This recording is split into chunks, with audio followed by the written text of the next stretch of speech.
Oi gente, tudo bom? Estou aqui mais uma semana, nossa terceira semana de conteúdos semanais, que a gente traz aqui conhecimento para vocês. E hoje eu queria falar sobre um assunto que é um pouco delicado, porque falar do passado é uma coisa que mexe muito com a gente, mas eu queria deixar claro antes de começar que eu não acho que a gente precisa se arrepender do que a gente fez, Porque eu sou a junção de todos os meus erros, principalmente, Porque são os erros que levam a gente a acertar também. Se eu não tivesse vivido as coisas que eu vivi, eu não ia ter o conhecimento e a maturidade que eu tenho hoje. Então, por isso que eu escolhi o tema ser 10 coisas que eu faria na fotografia se eu estivesse começando com a maturidade que eu tenho hoje, Então, antes eu não pensava como eu penso hoje. E a maioria das coisas que me fazem ter esse conhecimento hoje foi porque eu vivi elas e eu pude aprender com os meus erros também. Então vamos lá? A primeira coisa, sem dúvidas, é que eu abriria uma empresa e eu não só abriria, como eu tentaria entender como é que funciona a empresa. Porque eu acho que a gente tem um terrível defeito na fotografia de falar assim, essas coisas burocráticas não são pra mim, eu não entendo nada disso. E aí você vai deixando rolar. E aí você deixa a sua marca e a sua empresa nas mãos de outra pessoa. Você deixa a sua vida nas mãos de outra pessoa. Então, uma das coisas que eu mais aprendi nesses anos é que não adianta correr, não adianta fugir. Uma hora essa conta chega, Então, assim, quem está começando, procura aí um contador, procura ler algumas coisas também. Não fica só com uma opinião, sabe? Porque eu acho que isso tem muito a ver com coisas pessoais. Então, uma coisa que eu escutava muito no início é assim que se faz, dá um jeitinho, faz isso, faz aquilo. No início não, eu acho que a gente escuta isso o tempo todo.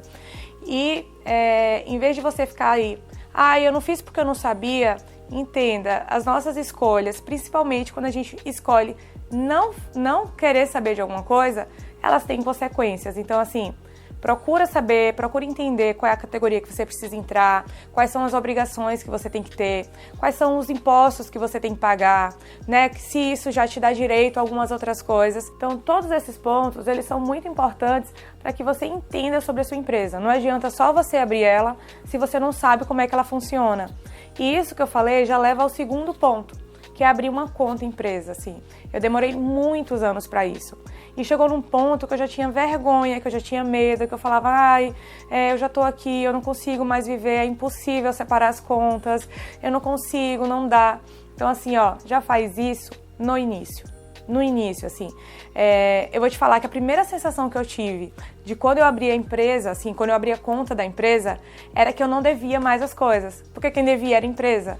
Sabe, assim, que você tem que falar, meu Deus, eu tenho que pagar minhas contas, ainda tenho que pagar o aluguel, ainda tenho que pagar fornecedor, ainda tenho que pagar. Você não precisa pagar, quem tem que pagar é a empresa. Então a gente precisa separar, sabe? Isso é uma coisa que dá uma aula inteira, assim, mas a gente precisa ter esse mindset, assim, de pensar, a empresa funciona de uma forma e eu, Anne, pessoa física, funciono de outra, Então, acho que abrir a conta da empresa é fundamental para que você comece a separar.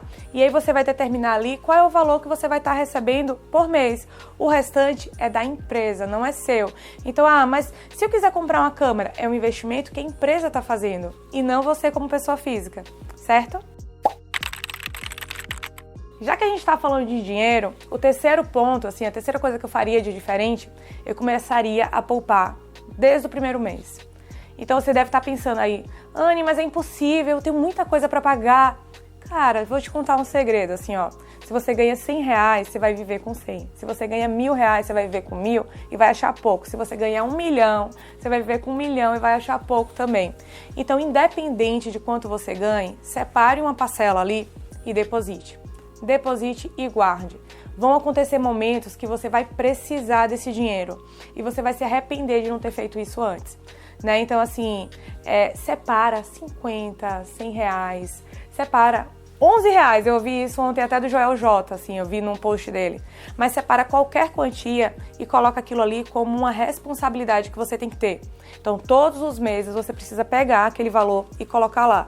Se você percebe, se você sente que a tua empresa está aumentando, você vai aumentando esse valor também. Mas tenha isso como um hábito e um compromisso. Eu te garanto que isso vai fazer total diferença lá na frente. O quarto ponto que eu faria diferente é com questão da equipe. Quando eu comecei, eu não tinha muita maturidade, eu não sabia muito gerir, né, uma empresa, e gerir pessoas, eu acho que é o ponto mais difícil, assim, é muito complicado, porque a gente tem um pedaço nosso que quer agradar todo mundo, sabe, que não quer ficar, eu não quero estar causando alguma indisposição ali, mas assim, e aí o que é que acontece depois? A gente reclama. Se você for conversar com qualquer empresário, eu te garanto que a maioria deles vai falar assim: eu não acho que ninguém presta, tá tudo errado, a minha equipe não faz nada, a minha empresa tá dando errado por causa das pessoas que trabalham comigo. Então assim, é fundamental delegar. Você não vai conseguir crescer sozinho, né? Porque chega num ponto que você precisa entender que você precisa delegar para que você tenha criatividade, para que você consiga fazer as outras coisas também. Mas você é responsável pela sua equipe. Você precisa treinar a sua equipe. Você precisa ser o exemplo para a sua equipe. Então, em vez de você ficar reclamando, eles não sabem nada, e você está ensinando, e você está treinando. E aí, outra coisa também, não tente fazer dar certo, sabe? É uma coisa que eu aprendi demais. Eu tentava me ajustar e me adequar a qualquer pessoa que entrasse lá na empresa. Só que o que é que acontece? A empresa, ela perde a identidade. Imagine se você for agradar a todo mundo que está em volta. Então, não. A empresa, ela tem que ter ali uma política e as pessoas têm que se adequar a essa política. Eu não estou falando que você não pode ser maleável, assim, alguém ficou doente ou teve alguma coisa. Isso, ok, mas isso tem que ser a exceção e não a regra. Então, com a equipe, treinar bem a equipe, gerir bem a equipe e ser um modelo e um exemplo também. Porque a gente acha que gestor, né, chefe é quem manda, é quem grita. E não tem nada a ver com isso. Assim, você tem que aprender a estar delegando as coisas de uma maneira que essa comunicação funcione. O quinto ponto que eu vou deixar para vocês, assim, é contratos. Contratos de todos os lados. Primeiro, contrato com o cliente, que isso aí eu já fico chocada quando eu vejo que tem gente que faz qualquer serviço que não tenha contrato. Gente, contrato serve para todo mundo. Vai fazer uma permuta? Tem um contrato. Vai fazer as fotos de um amigo? Você tem que ter um contrato, porque o que foi acertado, assim, conversado, ele não sai caro, né? Então, às vezes a gente fala com alguém e fica subentendido alguma coisa. Nem tudo que você fala é entendido pela outra pessoa dessa mesma maneira. Então, o contrato é uma forma de alinhar, né, essas questões. Então, os dois estão sabendo o que é que tem ali. Então, para que não ocorra nada lá na frente que dê algum problema, contrato para todo mundo. E, além disso, contrato com prestadores de serviço. Vai marcar um evento e você tem um freela, faça contrato com ele. Já aconteceu de chegar na semana do evento e meu freela, agora eu fechei outra coisa. E aí? O que é que você vai fazer? Mas a gente arranja outro. E quando você está na pandemia, que todo mundo está, volta de pandemia, que está todo mundo cheio de evento e não tem mais ninguém para fotografar. Então, assim, tenham contratos. É meu amigo? Tá tudo certo. Se é meu amigo, ele vai entender que eu não tô fazendo nada mais do que justo. A gente tem vergonha das coisas, assim, a gente tem que parar com isso. O certo é o certo e o justo é o justo. Então, se é certo e se é justo que eu te pague o valor que a gente foi combinado, também é justo que a gente tenha um contrato para isso também, né? Aquilo ali é uma negociação e o contrato é a afirmação disso, né? Dessa negociação que foi feita. Uma outra coisa também que eu deixo aqui de lição para vocês, que eu vivi e ainda vivo isso hoje na minha vida, é a questão da entrega. Mas nesse caso já está linkado com o contrato. Eu estou falando de prazo de entrega. Hoje eu tenho clientes lá que há mais de 10 anos não escolheram as fotos. E isso é um terror. Hoje você pode estar achando que isso é bobagem. Estou falando para quem está começando ou que está ali no primeiro ou segundo ano. Por quê? Eu estou falando de 14 anos. Você imagina você ter 14 anos de arquivos e você viver a cada ano apavorado, porque a gente sonha com isso, a gente sonha se a gente perder alguma foto, a gente sonha se acontecer alguma coisa, se chover, se te ligar alguém. Então, assim, tenham contratos e cumpram essa parte do contrato. Então, por exemplo, eu coloquei uma meta para esse ano que funciona assim. Então, até o mês 4, o mês 1 eu tenho que ter entregue. Até o mês 5, o mês 2 eu tenho que ter entregue todo. Então, eu vivo hoje com algumas coisas do passado que eu preciso entregar, mas eu comecei a organizar o meu presente para que no futuro esteja tudo ok. Então, o que é que você vai fazer? Se seu contrato está dizendo que você tem um ano para entregar, você vai entregar essas coisas. Se você não entrega as fotos em alta resolução, você tem que ter uma cláusula no seu contrato falando assim, depois de 6 meses ou depois de um ano, eu faço a escolha por você e te entrego. porque senão você vai ter que começar a guardar muito arquivo. E além disso, ainda tem outra coisa. Além de você estar gastando com nuvem, estar gastando com HD, backup, essas coisas, você também pode ter um prejuízo lá na frente. Porque imagina que daqui a 3 anos, todo mundo que escolheu, que faltava escolher, escolhe num mês só. Como é que vai ficar a sua demanda? Se você tem que entregar o álbum, como é que vai ficar o seu caixa, tendo que pagar tudo isso? Então, é uma questão que precisa ser muito ajustada e que me faltou conhecimento, né? E me faltou... eu acho que é mais do que maturidade, é conhecimento, porque é uma coisa que a gente não para pensar.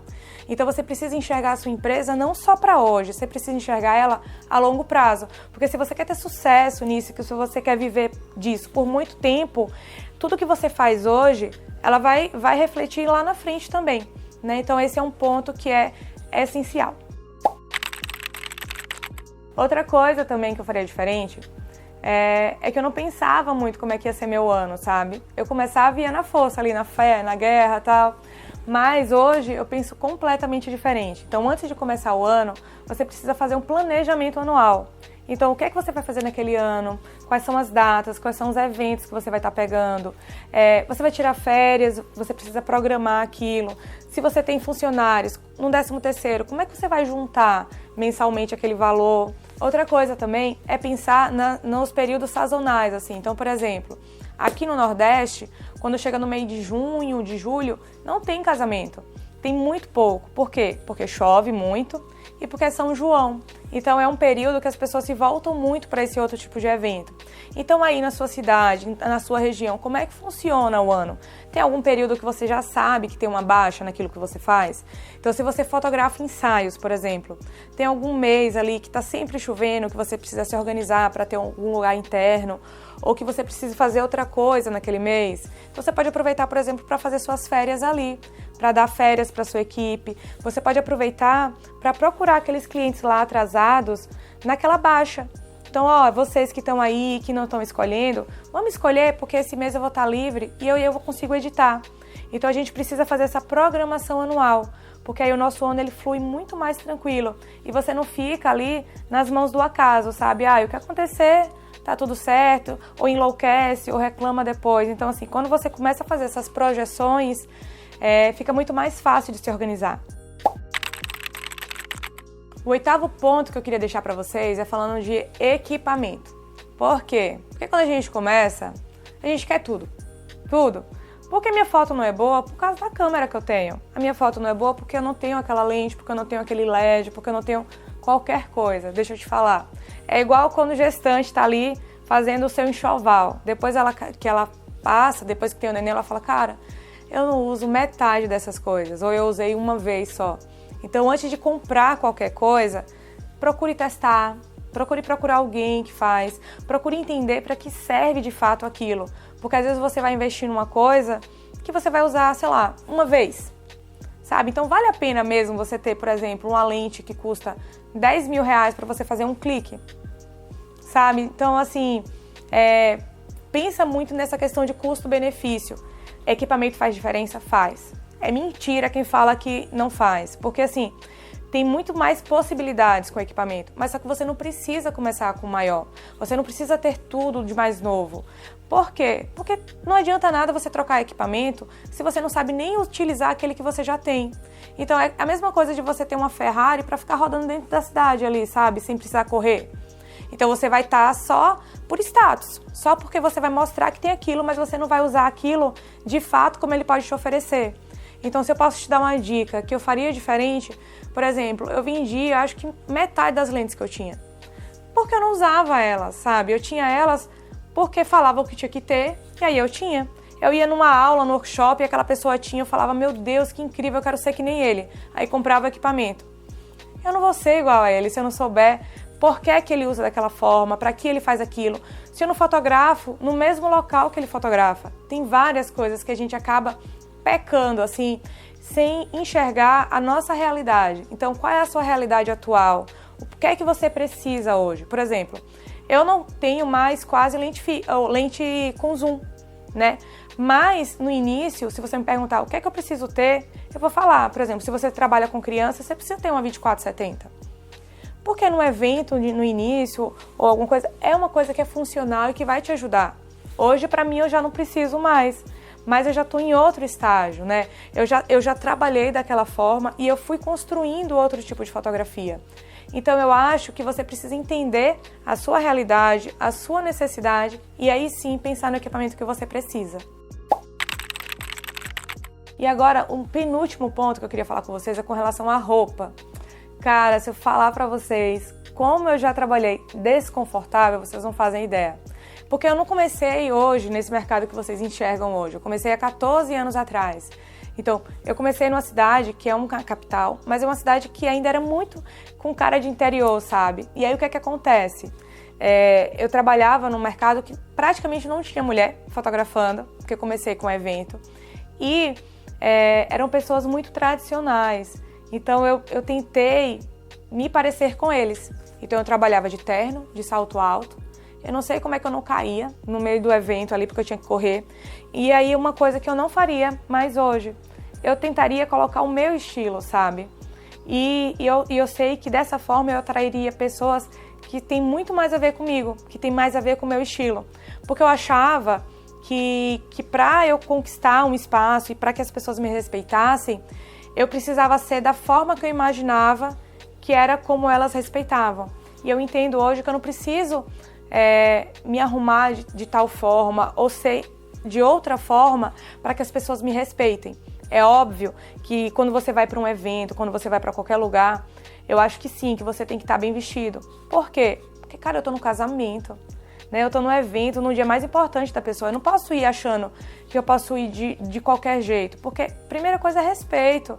Se eu vou num local que está todo mundo formal, eu não preciso ir de bermuda para um casamento que é à noite, que as pessoas estão formais. Mas eu também não preciso ir de terno e de salto.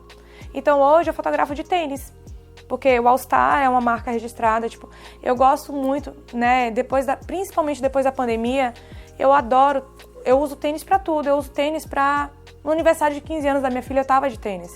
Então, é um estilo meu, não é uma falta de respeito para onde eu vou estar. Mas você tem que estar, sim, bem vestido. Porque a forma como você se apresenta ali é a forma como você vai falando e como as pessoas te enxergam. Não tem como desvincular você do seu trabalho.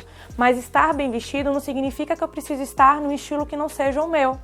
Então, dentro do meu estilo, eu preciso estar ali de uma maneira que seja apresentável e principalmente confortável. Caramba, a gente trabalha numa profissão que a gente precisa se agachar, que a gente precisa entrar em ambientes, em locais que às vezes eles são mais difíceis. Então, por exemplo, se eu tiver com uma roupa que ela seja mais difícil, ela vai se enganchar numa mesa, ela vai se enganchar em algum local que eu possa fotografar. Então, conforto, segurança, né? Também que você não fique desconfortável também. Por exemplo, se você fotografa família, você sabe que você vai baixar, você sabe que você vai ficar em posições que às vezes, por exemplo, não dá pra você ir com decote. Não porque, eu tô julgando, eu tô sendo machista. Não, porque você vai ficar se controlando toda hora pra não mostrar alguma coisa. Então, se eu vou fotografar e eu sei que eu vou ficar muito agachada, eu coloco uma camisa maior. Porque eu não fico agachada e segurando ali atrás, sabe? Então eu tô pensando principalmente no seu conforto e não no que as outras pessoas vão achar. E agora, para fechar esse vídeo de hoje, esse depoimento quase, assim, mas com insights que eu falo para vocês que são valiosíssimos, eu quero falar do principal. O que é que eu teria feito realmente diferente? Eu teria cuidado de mim, assim. Eu acho que foi uma das coisas que eu mais esqueci nesse caminho, sabe? Porque tem uma glamorização, assim, no trabalho. Tem aquela coisa que as pessoas acham, nossa, que honra essa pessoa tem, essa pessoa se mata de trabalhar, essa pessoa não tem tempo, essa pessoa não tem vida. Cara, isso não é legal. A longo prazo isso não é legal. Eu tô te falando que, por exemplo, se você vai começar agora um novo projeto, eu tô mudando de estúdio. Então, isso demanda realmente mais energia, né? Então, ali, por aquele tempo, eu preciso me entregar mais para aquele projeto, para que ele funcione, para que ele ganhe força e depois ele continue. Só que tem um grande e um pequeno, né, que se torna um grande problema, um pequeno detalhe que se torna um grande problema. A gente fica viciado nisso, né? E aí você vai querendo cada vez mais e aí você não para. E aí você depois olha assim para sua vida e fala: por que eu tô fazendo isso tudo assim, se eu não consigo desfrutar? Então eu acho que tudo na vida é um equilíbrio, né? Então se você se propõe alguma coisa ou se você tem alguma meta, não atrapalha não, né? Se você se propõe alguma coisa ou se você tem alguma meta, ok, você realmente vai ter que demandar mais energia para aquilo. Só que tem algumas coisas que elas são inegociáveis. A primeira delas é a sua saúde. E eu posso te garantir, assim, que ela te faz parar, te faz pifar. Então, em muitos anos, eu acho que em mais de 10 anos, não, acho que desde que eu comecei, eu nunca tinha tirado um mês sem trabalhar. Nunca. Sabe quando foi que eu fiz isso? Ficando doente. Eu passei mais de um mês sem trabalhar. Então, eu não precisava ter feito isso, sabe? E o que foi que eu aprendi disso tudo? É que eu sobrevivi. A empresa sobrevive. Você não morre de fome por isso. Então, vamos fazer isso planejado. Se você acha que 30 dias é muita coisa, faz que nem eu faço, assim, ó. Eu tiro 15 no meio do ano e 15 no final. Eu tenho um mês de férias todos os anos agora. Mas isso demorou muito tempo para acontecer. E precisou que eu fosse parar no hospital diversas vezes. Precisou que eu tivesse no meu corpo, depois, a consequência de anos sem comer direito, sem dormir direito, sabe? Sem ter vida, sem pulsar, assim. Então, uma coisa que eu queria que você parasse para pensar é o que é que te faz feliz, assim? O que é que você gosta de fazer? Não esquece disso. Não esquece, assim, e coloca isso como uma tarefa, igual um trabalho, sabe? Então, igual você tem lá na sua agenda que você vai fotografar tal pessoa ou fazer tal evento, você precisa ter o dia que você vai fazer a sua atividade física, você precisa ter o dia que você vai fazer o seu hobby que você gosta. Ah, eu adoro dançar, eu adoro pintar, eu adoro ver o pôr do sol, eu vou ver o pôr do sol sem estar trabalhando, sabe? Eu sei que isso dá muito prazer, eu sei que trabalhar, que ter realização, ter sucesso, movimenta a gente de maneiras incríveis. Eu sei, eu pulso ainda por isso, mas isso não é tudo. E chega uma hora que você não dá conta mais, assim, sabe? Chega uma hora que você começa a olhar para aquilo com desespero, assim, tipo, você vai perdendo o amor que você tem pelaquilo que você faz, porque você fala assim, por que eu só faço isso? Sabe? Então, assim, no início, a gente tem muito prazer e muita alegria. No início, por exemplo, eu já comecei com filhos, mas eu não enxergava muita coisa. Eu deixava as meninas, por exemplo, tem uma vez que eu deixei elas na porta de um evento que ia ter, era a primeira comunhão delas. E eu não pude entrar, porque eu tinha um evento. E o evento era marcado 2 anos antes, então eu não sabia que ia ter aquilo depois. Então, uma coisa que eu digo pra vocês é, por exemplo, hoje, aniversário meu e das minhas filhas e do meu marido, ninguém se trabalha, sabe? A gente precisa ter alguns limites. Então eu acho que é isso, assim, coloque alguns limites. E esse limite significa que você tem que estar em primeiro lugar. Porque se você está bem, as suas relações estão bem, o seu trabalho está bem. Agora, se você não está bem, nada disso vai funcionar, entendeu? É isso. É profundo, hein, galera?